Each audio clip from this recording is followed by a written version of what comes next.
ఆపలేరు. Nobody can stop this flow. Hallelujah, hallelujah. పేతురు రాసిన 2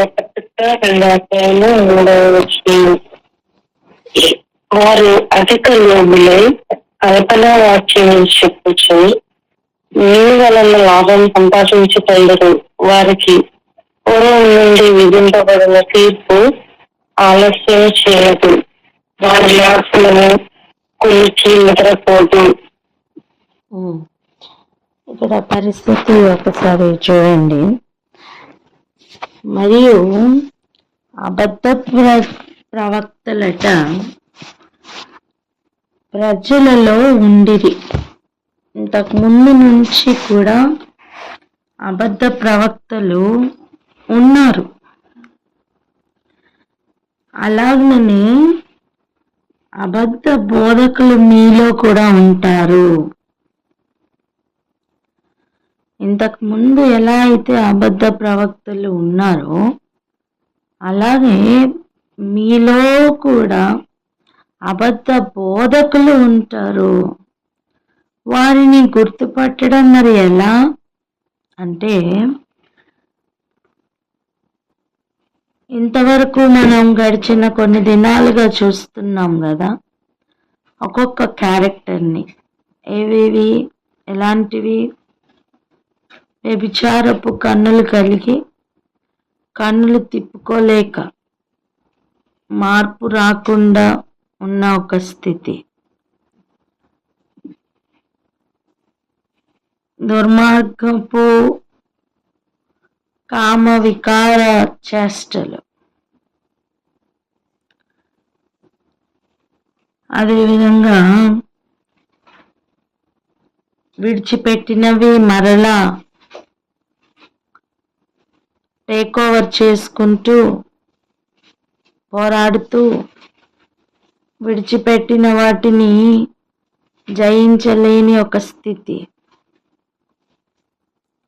ఇటువంటివన్నీ కూడా మనం గుర్తుపట్టడానికి మనకి రాశారు. ఇవన్నీట్లో మనం కొన్ని క్యారెక్టర్స్ చూస్తున్నామా, అప్పుడు గుర్తుపట్టాలి. అబద్ధం, వీరి సోర్స్ అబద్ధం అని. చూడండి, యేసుప్రభు కూడా తన శిష్యులకి అబద్ధంను ఎలా గుర్తుపట్టాలని చెప్పారు? తమ ఫలము ద్వారా మాత్రమే మనం గుర్తుపట్టగలమని చెప్పారు.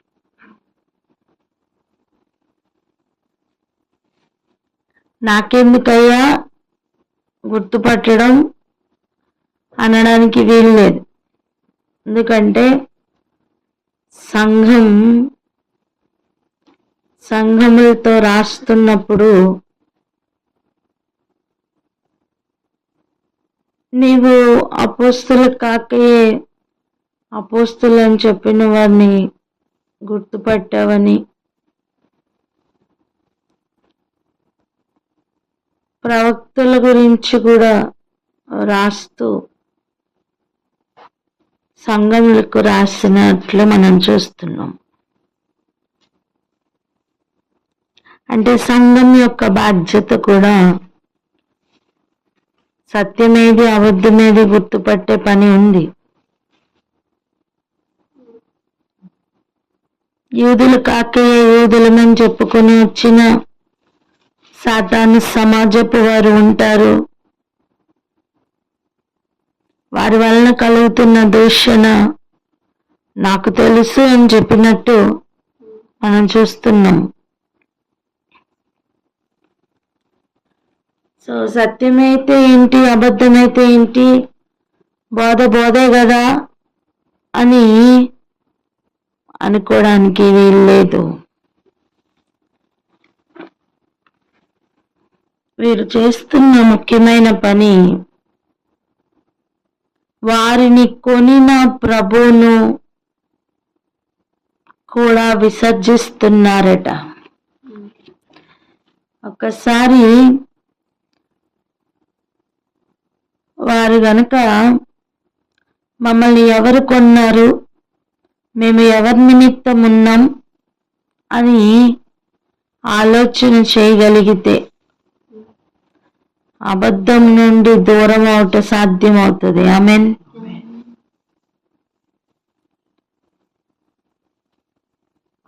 ఒక్కదాని కొరకే పని చేస్తున్నప్పుడు ఆ ఒక్కటి ఏమై ఉండాలంటే మనల్ని స్వరక్తం ఇచ్చి కొన్న ప్రభువై ఉండాలి.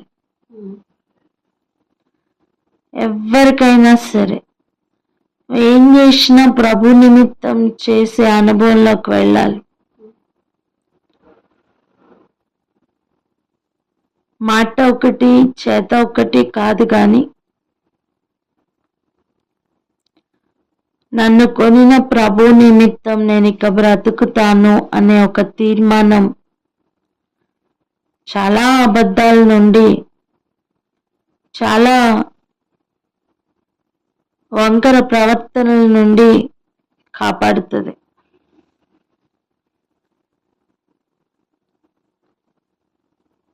అంతేకాదు వారు ఇంకా తమకు తామే శీఘ్రముగా నాశనం తెచ్చుకుంటారట.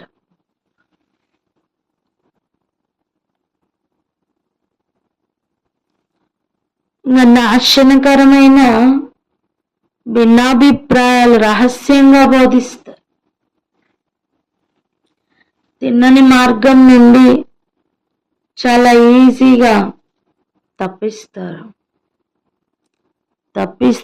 తప్పిపోతూ ఉంటారు.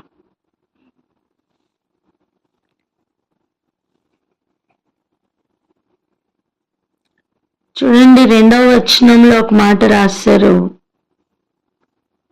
వీరు అనేకులు వారి పోకిరీ చేష్టలను అనుసరించి నడుస్తారట. వీరిని బట్టి సత్య మార్గం దూషింపబడుతుందట.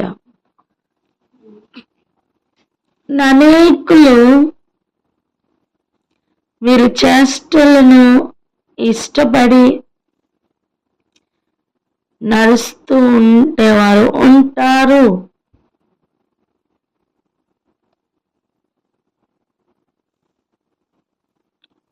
అనేకులు ఈ అబద్ధంను అనుసరిస్తున్న వారు ఉంటారు. బిలాము యొక్క నడతలో నడుస్తున్న వారు ఉంటారు.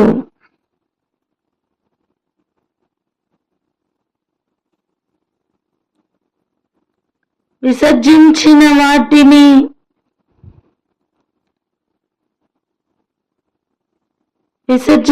వాటిని మరలా టేకప్ చేస్తూ కక్కిన దానికి మరలా పోతున్న ఒక కుక్కల వలె, మరలా బురదలో పొర్లుతున్న పందుల వలె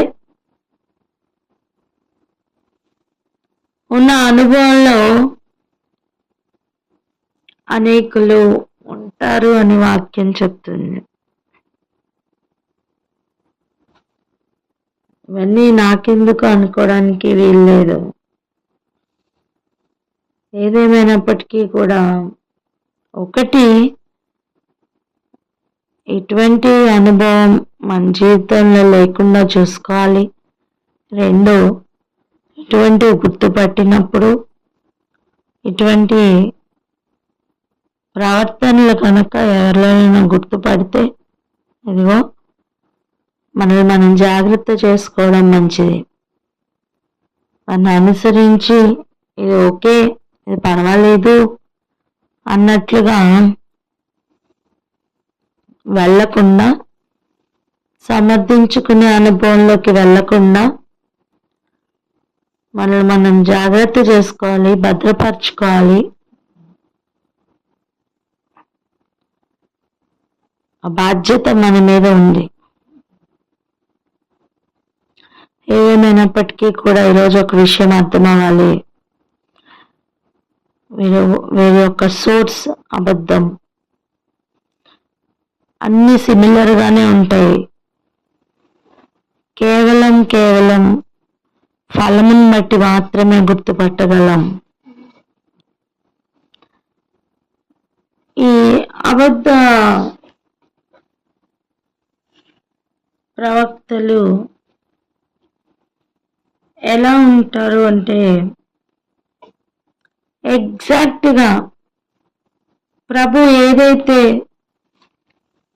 పరలోకం నుండి ప్రభు ఆత్మ లేదా పరిశుద్ధాత్మ ప్రేరేపించి చెప్పిస్తారో ఎగ్జాక్ట్గా వాటికి ఆపోజిట్లో వీరు మాట్లాడతారు,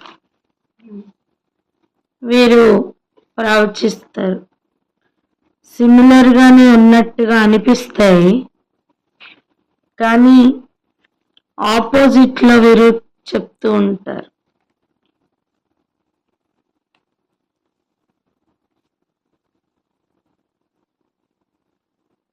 దర్శనములు,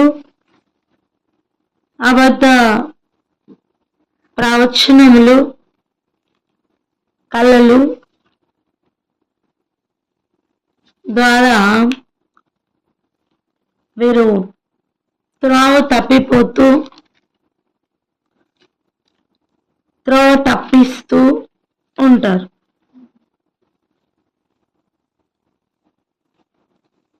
మరి వారి యొక్క చేష్టలకు వారే బాధ్యులు. వారి నాశనమట కునికి నిద్రపోవట్లేదట. గుర్తుంచుకుందాం, పడిపోయిన దూతలకు ఏ శిక్షా విధి అయితే దొరకబోతుందో ఎగ్జాక్ట్గా అదే శిక్షా విధి వీరికి కూడా దొరకబోతుంది. అపవాది యొక్క ప్రయత్నం ఎప్పుడు కూడా ఏదో విధంగా మనుషులను దారి మళ్లించడమే. వాడి అబద్ధాలకు దయచేసి పడిపోవద్దు. ఈ మాట పడకండి, వాడి అబద్ధాలకు పడిపోవద్దు అని. వాని అబద్ధాలకు పడిపోవద్దు, వాని అబద్ధాలకు పడిపోవద్దు. హల్లెలూయా.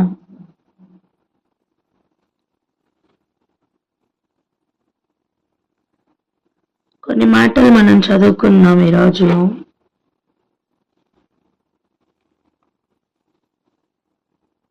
చూడండి, ఇర్మియా గ్రంథం 23వ అధ్యాయం.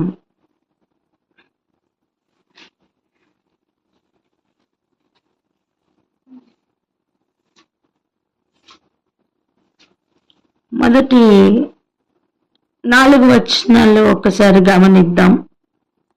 దయచేసి చదవండి. మొదటి 2 వచనాలు మొదటిగా. ఇర్మియా గ్రంథం 23వ అధ్యాయం 1-2 వచనాలు. యెహోవా వాక్కు ఇది: నా మందలో చేరిన గొర్రెలను నాశింపచేయచ్చు చెదరగొట్టు కాపర్లకు శ్రమ. ఇశ్రాయేలు దేవుడైన యెహోవా తన జనులను మేపు కాపర్లను గురించి ఇలాగన సెలవిస్తున్నాడు: మీరు నా గొర్రెలను గురించి విచారణ చేయక నేను మేపుచున్న గొర్రెలను చెదరగొట్టి పారదోలిట్లేదు. ఇదిగో మీ దుష్క్రియలను బట్టి మిమ్మల్ని శిక్షించబోచున్నాను. ఇదే యెహోవా వాక్కు. ఒకసారి ఆలోచిద్దాం, ఎవరి మాటలు పలుకుతున్నారు? స్వయంగా యెహోవా దేవుడు. ఎవరి ద్వారా? ఇర్మియా ప్రవక్త ద్వారా. ఎటువంటి మాటలు పలుకుతున్నారో చూస్తున్నారా? నా గొర్రెలను గూర్చి విచారణ చేయకుండా నేను మేపుతున్న గొర్రెలను చెదరగొడుతున్నారు, మీకు శ్రమ అని చెప్తున్నారు. మీరు చేస్తున్న దుష్ట క్రియలను బట్టి మిమ్మల్ని నేను ఏం చేయబోతున్నానని చెప్తున్నారు? శిక్షింపబోచున్నాను అని చెప్తున్నారండి. గొర్రెలను నశింప చేస్తూ చెదరగొట్టుతూ ఉన్న కాపర్లకు శ్రమ.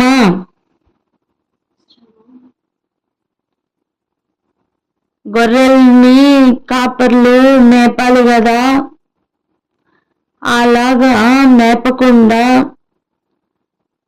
చెదరగొడుతూ ఉన్న లేదా వీరి పోకిరి చేష్టల వలన చెదిరిపోతూ ఉన్న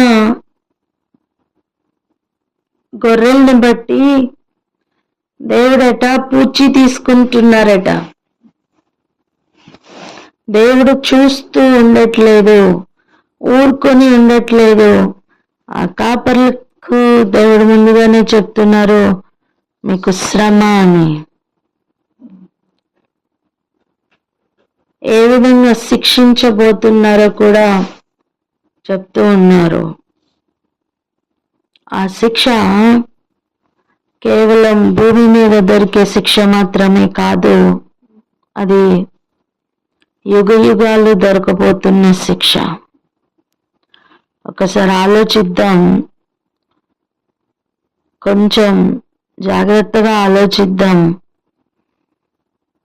చూడండి, ఒక వ్యక్తి నాశనం అయితే ఒక ఆత్మ నాశనం అవుతుంది. కానీ ఒక కాపరి గనక దారి మళ్ళితే, దారి తప్పిపోతే, ఆ కాపర్ని అనుసరిస్తున్న ఎన్ని ఆత్మలైనా ఎన్ని గొర్రెలైనా అందరూ తప్పిపోతారు. సో చూడండి, అపవాది యొక్క టార్గెట్ ఒక మనిషి కంటే కూడా ఎక్కువగా ఒక కాపరి మీద ఎక్కువ ఉంటుంది. ఎందుకు? ఎఫర్ట్ అంతా ఒక కాపరి మీద పెడితే మందంతా నాశనంలోకి వెళ్తుంది. కనుక మనం ఎంత అలర్ట్గా ఉండాలి అంటే, మనకి నిజంగా ఒక బాధ్యత ఉంది. మనం ఇటువంటి పరిస్థితులను గుర్తుపడుతున్నాం. దేనికి అంటే విని విడిచిపెట్టడానికి కాదండి.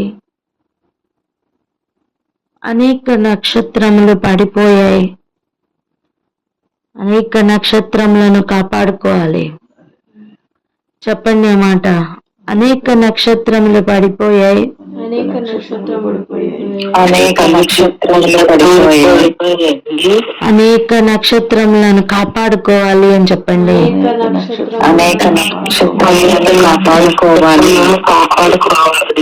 మనం ఏం చేయలేకపోవచ్చు, అట్లీస్ట్ దేవుని పాదాలు పట్టుకున్నాం, ప్రార్థన అయినా చేయగలం కదా. గుర్తుపట్టి విడిచిపెట్టకుండా ప్రభు పాదాలు పట్టుకొని ప్రార్థనైనా చేద్దాం. ఈ భయంకరమైన నాశనం నుండి తప్పించుకునే అవకాశం అట్లీస్ట్ ఉంటుందేమో.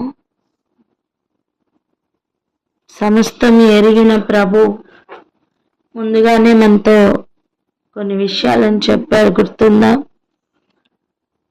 ఎంతమంది గుర్తుందో నాకు తెలియదు, కానీ ఈ మాటల్ని జ్ఞాపకం చేస్తాను. చూడండి, శత్రువు 5 గంటలకు వచ్చి పని చేస్తాడు అంటే మీకు అలర్ట్ చేస్తాను నేను, మీరు 3 గంటల నుంచి అక్కడ కాపు కాయమని దేవుడు చెప్పారు. గుర్తుందా? ఎంతమందికి గుర్తుంది? ఆమేన్, ఆమేన్. అలాగే అనేకులు ఆయన పేరట వచ్చి పలువురిని మోసపుచ్చు దినముల్లో మనం ఉన్నాం. ఇంకా మోసం అనేది ఎక్కువ అవ్వబోతున్న కాలంలోనికే మనం వెళ్తున్నాం. సో మనల్ని మనం కాపాడుకోవాలి. అండ్ మన నెక్స్ట్ తరంల వారికి సత్యం గుర్తుపట్టాలి. సత్యంలో ఉంటేనే కదా అబద్ధమును గుర్తుపట్టగలుగుతారు. నాకెందుకులే అనుకోవడానికి వీలు లేదు కదా. మన గొర్రెలు చెదిరిపోకూడదు. పలకండి అన్నమాట.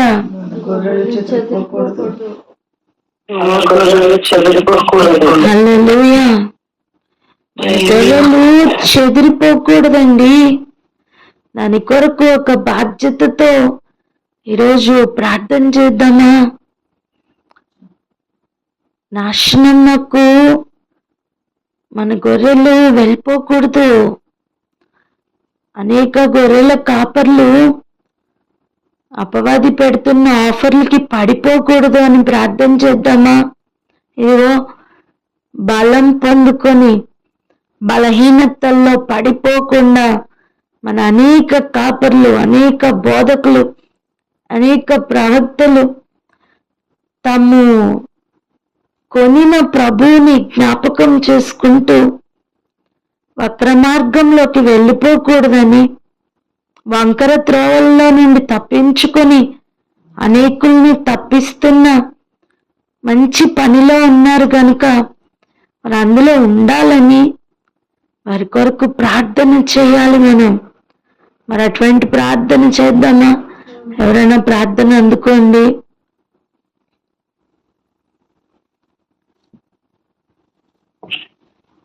పరిశుద్ధుడా స్తోత్రం, నాయన స్తోత్రం తండ్రి. స్తోత్రమైన స్థితిలాగా స్తోత్రాలైన స్తోత్రాలైన తండ్రి. ఎవరైనా అపవాదికి ఎవరైనా తండ్రి ఒక వ్యక్తి మీద పాపం వస్తున్నాయినా కాపర్ల మీద గురిపెట్టుకోవాలైనా కాపర్ల నుంచి పోవాలైనా తండ్రి ఎదురుగుడికి మమ్మల్ని కావాలైనా ఎదురుగట్టు వచ్చి అని ఒకనైనా దుష్ట ఆలోచనలకు ఈనాయన తండ్రి ఇష్టమైన అబద్ధం ప్రబోధించేలాగా ప్రభావైనా అపవాది ప్రేరేపించుండగా తండ్రి ప్రభావైన స్తోత్రం తండ్రి నాయన అబద్ధం మీద నాయన ప్రతి మీద ప్రభావైన గుట్టుబట్టి ప్రభావైన అబద్ధం చెడపడకుండా ప్రభావైన నాయన తండ్రి వ్యక్తులు కానీ కాపర్లు కానీ ప్రభావైన స్తోత్రము తండ్రి స్తోత్రమయ్యా స్తుతులు రాజా స్తోత్రాలు నాయన స్తోత్రాలు తండ్రి నాయన సత్యమును బోధించేలాగా మందములైన చక్కగా స్థాపితాలు ప్రభావైన స్తోత్రము తండ్రి వారి అందుటకు తండ్రి మీరే కృప చూపించండి తండ్రి వందనాలు ప్రభావ స్తుతులు రాజా స్తోత్రాలు నాయన తండ్రి మమ్మల్ని కొనినటువంటి ప్రభువుని కూడా ప్రభావైన విసర్జించేటటువంటి దౌర్భాగ్య నాశనకరమైనటువంటి స్థితిలోకి ప్రభావైన నాయన వారు జోగిపోకుండా ప్రభావైన కృప చూపించండి అయ్యా మీకు స్తోత్రము తండ్రి స్తోత్రం రాజా మరి నాశనం శీఘ్రమే వస్తుందని ప్రభావైన స్తోత్రం తండ్రి నాశనము కులిసి నిద్రపోక తీర్పు ఆలస్యం చేయకుండా వస్తుందని ప్రభావైన తండ్రి ఈ రోజు నిర్వహిస్తున్నటువంటి హెచ్చరికలను ప్రభావైన లక్ష్య పెట్టి స్తోత్రం తండ్రి స్తోత్రమయ్యా స్థితులు రాజా స్తోత్రాలైన మీ ముందు నిలిచి ఉండే వారముగా స్తోత్రం తండ్రి నాయన సత్యమును నాయన అబద్ధాలు గుర్తుపెట్టి సత్యమైతే నిలిచి వారముగా ప్రభావైన స్తోత్రం తండ్రి మమ్మల్ని కొనినటువంటి ప్రభు పక్షముగా ఉండి వారముగా ప్రభావైన ఉండేటకు కాపర్లను మమ్మలను ప్రభావైన మీరే నాయన మీ అందరూ స్థిరపరచుమని యేసు పరిశుద్ధ నామములో ప్రార్థించి వేడుకుని పొందుకుంటున్నాం మా ప్రియతరులకు తండ్రి. ఆమేన్. ఆమేన్. ఆమేన్. ఆమేన్. మరి దీనికి ప్రతిగా ఏం చేస్తాను అని చెప్తున్నారో ప్రభు, వాటిని కూడా చూద్దాం. వీటికి ప్రతిగా నేనేం చేస్తాను అని ప్రభు చెప్తున్నారో వాటిని చూడాలి అంటే మనం 3-4 వచనాలు చదువుకుంటే మనకు అర్థమవుతుంది. ఒకసారి అవి చదువుకుని ఇంకొంచెం మనం ముందుకు వెళ్దాం. జస్ట్ 3-4 వచనాలు చదవండి. 23 3-4 వచనాలు. మరియు నేను వాటిని తొలివేసిన దేశములన్నిటిలో నుండి నా గొర్రెల శేషమును సమకూర్చి తమ దొడ్లకు వాటిని రప్పించదను. అది అభివృద్ధి పొంది విస్తరించును. నేను వాటి మీద కాపర్లను నియమించదను. ఇక మీద అవి భయపడకుండాను బెదరిపోకుండాను వాటిలో ఒకటేనని తప్పిపోకుండాను మీరు నా గొర్రెలను మేచెదరు. ఇది యెహోవా వాక్కు. హల్లెలూయా. దేవుడు తన మందను గురించి తానే పూచి తీసుకుంటున్నారు. నేను వాటిని తమ దొడ్లకు వాటిని రప్పిస్తానని చెప్తున్నారు. వాటికి కావలసిన కాపర్లను ఆయనే నియమిస్తారట. ఆయన గొర్రెల విషయమే ఆయన జాగ్రత్త ఇక ఆయనే తీసుకోబోతున్నారు. అవును, కానీ ఇప్పుడు ఆలోచించండి, చెదరగొట్టు కాపర్ల పరిస్థితి ఏమవుతుంది మరి? వారి నాశనం కునికి నిద్రపోదు. దేవుడు ఎవరి పరిమాణం వారి పూర్తి చేసుకొని లాగున వారి వారి కాలముల్లో వారికి అనుమతి ఇస్తున్నారు. అందుకే చాలా జాగ్రత్తగా ఉండవలసిన దినముల్లో మనం ఉన్నాం. ఇంకా చూడండి, ప్రవక్తల గురించి కొన్ని మాటలు చూద్దాం. ఇదే అధ్యాయం 11వ వచనం ఒకసారి చదవండి. 11. ఇర్మియా గ్రంథం 23వ అధ్యాయము 11వ వచనము. ప్రవక్తలని యాజకులని అందరూ అపవిత్రులు. నా మందిరంలో వారు చెడుతనము నాకు కనబడను. ఇది యెహోవా వాక్కు. స్తోత్రం. ఆలోచన చేద్దాం, ఎలా చెప్తున్నారు ప్రభు. చూడండి, ప్రవక్తలేమి యాజకులేమి ఏమైతుందంట? అందరూ పవిత్రులు అని చెప్తున్నారా? చెప్పండి, అందరూ ఎవరట? అపవిత్రులు. అంటే అపవిత్ర కార్యం జరుగుతున్నప్పుడు నెవర్ ఎంకరేజ్.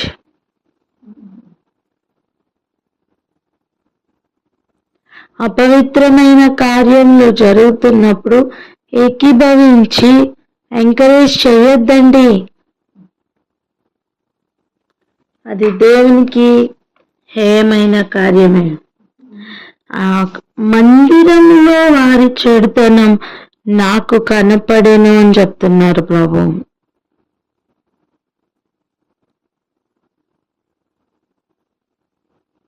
ఇప్పుడు చదవండి 12వ వచనం. వారి దండన సంవత్సరమున వారి మీదకి నేను కీడు రప్పించుచున్నాను గనుక గాఢాంధకారంలో నడుచువానికి జారుడు నేల వలె వారి మార్గముండును. దానిలో వారు తరుముబడి పడిపోయేవారు. గమనిస్తున్నారా?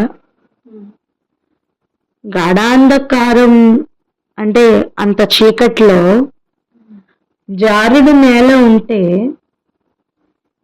నడుస్తున్నవారు పడిపోకుండా ఉంటారా? కొంచెం జాగ్రత్తగా ఆలోచిద్దాం. వెలుగు ఉంటే జాగ్రత్తగా అడుగులు వేయడం సాధ్యం.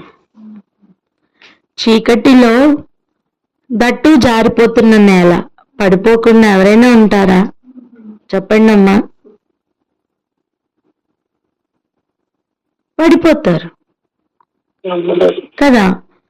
ప్రభు ఏం చెప్తున్నారు తెలుసా? అటువంటి వారికి వారి దినములు అలా ఉంటాయట. అంటే వారి హృదయాన్ని బట్టి వారిని పడిపోవడానికి దేవుడే అలౌ చేస్తున్నారు. ఎందుకు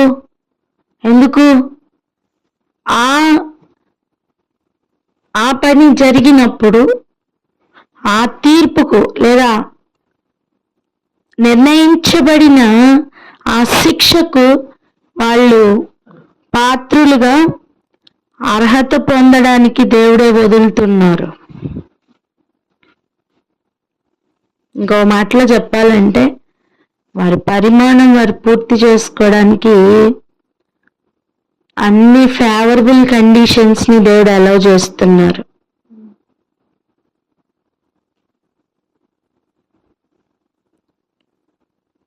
మనం అగాధం గురించిన సబ్జెక్ట్ లో ఉన్నాం గనుక మనం ఈ కోణంలో అన్నిటినీ చూస్తున్నాం.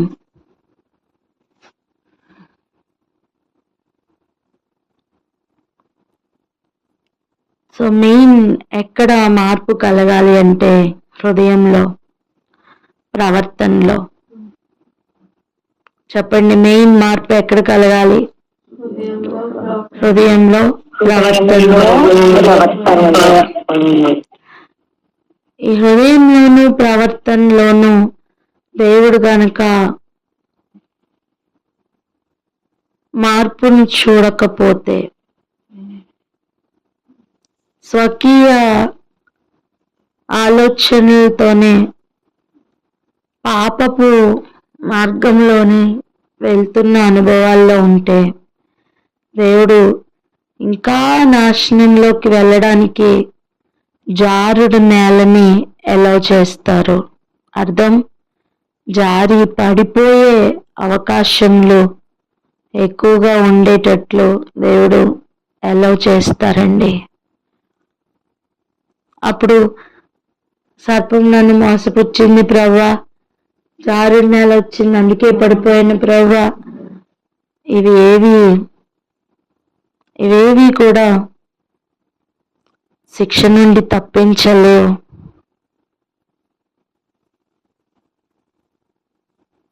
ఇంకా ప్రార్థన చేసుకుందాం. ఏమని తెలుసా? ఒకవేళ ఈ మాటలు వింటున్నా నువ్వు ఈరోజే వింటున్నావేమో, ఎంతవరకు సాకులు చెప్తూ తప్పించుకున్నావేమో, ఈరోజు ప్రభు సూటిగా మాట్లాడుతున్నారు కదా.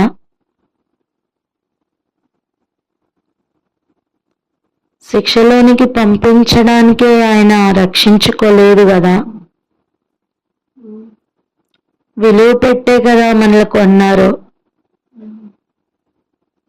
కొనిన ప్రభువుని బట్టి మాత్రమే నేను ఇక బ్రతుకుతాను అని గనక తీర్మానం తీసుకోగలిగితే ప్రతి దుర్నీతి నుండి తప్పించబడుట సాధ్యం, ప్రతి అబద్ధం నుండి కాపాడబడుట సాధ్యం, వంకర మార్గంలోకి వెళ్లకుండా, జారుడు నేలలో పడిపోకుండా తినని మార్గంలో నడుచుట సాధ్యం. ప్రభు సహకారుడై ఉండి వాక్యం స్థిరపరుస్తూ నడిపిస్తారు. ఈరోజు పూర్తి స్థాయిలో అరమరికలు లేకుండా, ఎక్కడా కూడా అబద్ధానికి తావివ్వకుండా, వంకర మాటలు పోకిరి చేష్టలకి తావివ్వకుండా, పూర్తిగా ఆయన వాక్యముకు లోబడుతూ, ఆయన మాట వింటూ, పూర్తిగా ఆయన అధికారానికి ఒప్పుకుంటూ నడవడం సాధ్యమైతే ఇదిగో ఆయన తన మార్గంలో నడిపించుకోవడానికి ఆయన సిద్ధంగా ఉన్నారు. ఈరోజు పూర్తిగా ఆయనకి మనల్ని అప్పగించుకుందామా?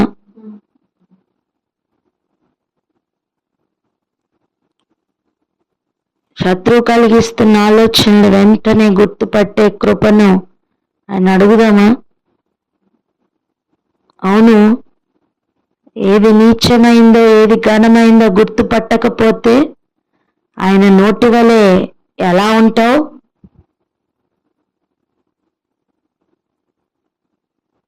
ఆయన నామంలో వచ్చిన బోధకుడు కావచ్చు, ఆయన నామంలో వచ్చిన ప్రవక్తవి కావచ్చు, అపోస్తలుడు కావచ్చు, ఇక ఎవరైనా కావచ్చు, నువ్వు నీచమైందేదో ఘనమైందేదో గుర్తు పట్టకపోతే ఆయన నోటి వలె ఉండలేవు.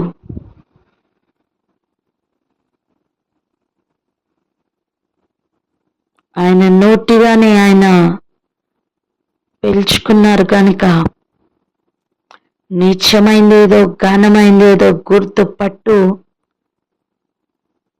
ఆయన చెప్పండి చెప్పకు, ఆయన చెప్పినది చెప్పకుండా ఆగకు.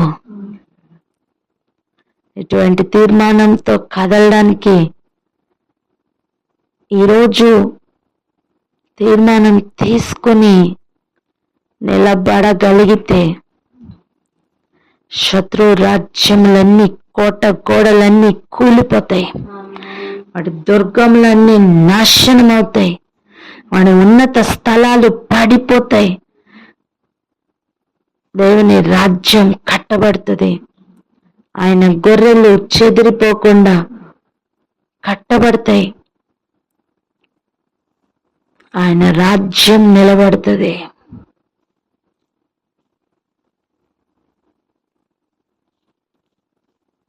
మనం ఒప్పుకోకపోతే నష్టపోయేది మనమేనండి, ఆయన కాదు. ప్రార్థన చేసుకుందాం అక్క. హల్లెలూయా. ప్రార్థన చేసుకున్నాను.